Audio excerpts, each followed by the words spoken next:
The Girl in Apartment 413. Part 1. The Light Behind the Curtain. The first time Jamie saw her, she was standing by the window of apartment 413, bathed in golden light, her silhouette framed by sheer white curtains. She didn't wave. She didn't smile.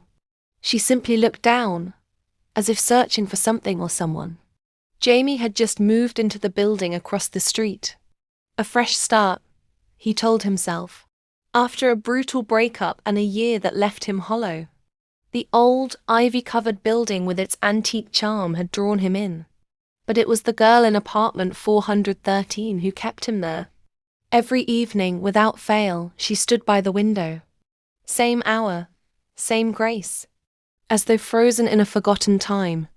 Has anyone ever lived there? Jamie asked the barista downstairs one morning. Apartment 413? The barista blinked. It's been empty for years. Some say it's cursed. The landlord doesn't even rent it out. Jamie laughed it off. Maybe the guy was just messing with him. But that night, the girl was there again, closer to the glass smell. Her eyes, wide and searching, locked with his for a single electric second. Then, the light in the room flickered and went out. Curiosity turned to obsession. Jamie began to look for her every night. He could barely focus on work, on life. He started dreaming about her soft laughter echoing down long, unfamiliar hallways, the scent of old roses, the brush of cold fingers against his cheek. Then came the letter, slipped under his door, handwritten in violet ink. Do you see me too? No signature. No explanation. That night, Jamie returned the letter with one of his own. Who are you?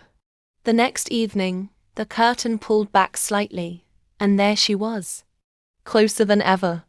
Her face pale, beautiful, tragic. She held up a note against the window. 3 words, come find me. Part 2. The door that shouldn't open. Jamie couldn't sleep. His heart raced with questions.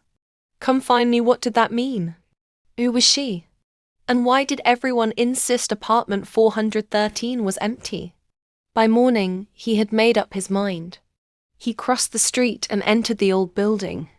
The halls smelled like dust and forgotten memories. Most apartments were quiet, their numbers faded. When he reached the 4th floor, the corridor felt colder.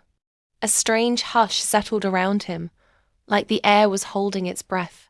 Apartment 413 stood at the end of the hall. The door looked older than the rest. Peeling paint. Rusted handle. But it was slightly ajar. Jamie hesitated. Everything in him screamed to turn around, to forget the girl in the window. But his feet moved on their own. He pushed the door open. Inside, the apartment was untouched by time. Lace curtains swayed, though the windows were closed. A faint melody played from an old gramophone in the corner. The furniture was elegant, antique, like something from a century ago. And then she appeared, standing by the fireplace as if she'd always been there. Same flowing dress, same sorrowful eyes. You came, she whispered. Jamie swallowed hard. I had to. She gave him a faint smile. I haven't had a visitor in I don't know how long. Who are you? Her gaze flickered. I used to be Eleanor, but now, I think I'm just a memory. He stepped closer. Are you real? Her fingers brushed his hand, ice cold, yet he felt it. I don't know what I am anymore, she said. But you can see me. No one else ever could. Jamie sat on the worn velvet couch as she poured tea from a porcelain pot that still steamed. Everything about her felt like a story begging to be told. She talked in riddles about music that never stops, mirrors that won't reflect, clocks that tick backward, about a night she couldn't remember but that had changed everything. I've been trapped, she whispered. Not dead, not alive, trapped. And I think you're the key. Jamie stared at her. Trapped by what? Eleanor looked toward the hallway. her voice trembling. By whatever lives in the mirror at midnight. Part 3. The Midnight Mirror. Jamie returned the next night compelled, entranced, terrified. He brought candles and a flashlight, unsure of what he was even preparing for. Eleanor waited for him, her pale hands clutching a locket she never opened. "Midnight," she whispered. "That's when the mirror stirs. It watches. It waits. It feeds on time and memories." He wanted to scoff, but the way her voice cracked like someone remembering. A nightmare silenced his doubt. She led him into a room he hadn't noticed before. It was colder here, the walls lined with old books and faded wallpaper. And on the far side stood a massive, ornate mirror blackened around the edges, with a silver frame carved in twisting, thorny vines.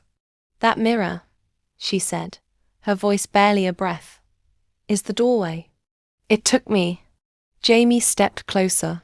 His reflection stared back but slightly off, like it lagged behind. "How?" he asked. "I was 17.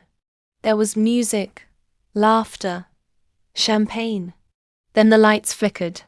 I looked into that mirror and something looked back. Something that wasn't me." Jamie reached out but Eleanor grabbed his hand. "Not yet. At midnight it awakens. It might try to take you too." He stayed. Candles lit, Eleanor trembling beside him. At exactly midnight the room shifted. The temperature plummeted. The mirror fogged over and then cleared, revealing not Jamie's reflection, but a different version of the room. One that pulsed with shadows. Figures moved in the glass, twisted and slow, like echoes from another world. A voice whispered from the mirror, "You don't belong here." Jamie stood firm. Let her go. Laughter, cold, amused, rippled through the air. She chose to look. "And now she is mine." Eleanor cried out, the locket falling from her neck. Jamie snatched it up and opened it. Inside an old photograph of her with a man who looked like him? His stomach flipped. "Who is this?" he asked. Eleanor gasped. I don't remember. But when I saw you, I thought maybe you were him." The mirror began to crack, jagged lines across its surface. The room shook. Jamie turned to her. "If you're trapped, then we're getting you out." The mirror roared with wind and shadow. And then something reached out. Part 4. When the clock strikes 3, the hand burst from the mirror, long, shadowy, clawed. It grasped at Jamie, grazing his chest with icy fingers. He held firm, wrapping his hand around Eleanor's, pulling her away from the glass. "I won't let you take her," he growled. The mirror screeched, its surface splintering like ice under pressure. Behind them, the candles flickered violently. Pages of old books flipped on their own. The room twisted, the walls pulsing like a heartbeat. Then the voice came again. Deeper now. "She is part of me. She chose the mirror. She belongs to the in-between." "No," Eleanor cried. "I was tricked.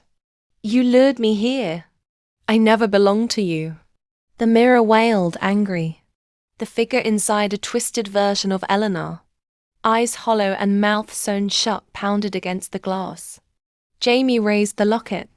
The photo inside seemed to shimmer, the man's eyes glowing faintly. "I think this is how I knew you," he whispered. "In another life. I think I was the one who let you go." Eleanor's breath caught. "I think I was the reason you looked into the mirror." Tears welled in her eyes. "Then please, don't let me be forgotten." Jamie stepped forward, holding the locket high. "You can't have her anymore." The mirror shrieked, light exploded from its cracks. And with a final shatter, the glass imploded inward, sucking in the shadows, the wind, the voice, until silence flooded the room. Eleanor collapsed into Jamie's arms, sobbing but warm. For the first time, warm. The wallpaper peeled away to reveal fresh paint. The old gramophone stopped spinning. And outside the window, dawn broke. Apartment 413 was no longer haunted. 6 months later, Jamie and Eleanor sat in a cafe, her hand intertwined with his. She had color in her cheeks now, laughter in her voice. It turned out the mirror hadn't just trapped her, it had frozen her in a loop of time. A forgotten accident. A desperate moment. A soul paused. And Jamie? He hadn't just saved her. He'd remembered her. In a past life, he had left Eleanor behind. But fate had given them one more chance. This time he chose differently. Some say love can cross oceans, bend time, even conquer death. But the truest love is the one that remembers even after the mirror breaks.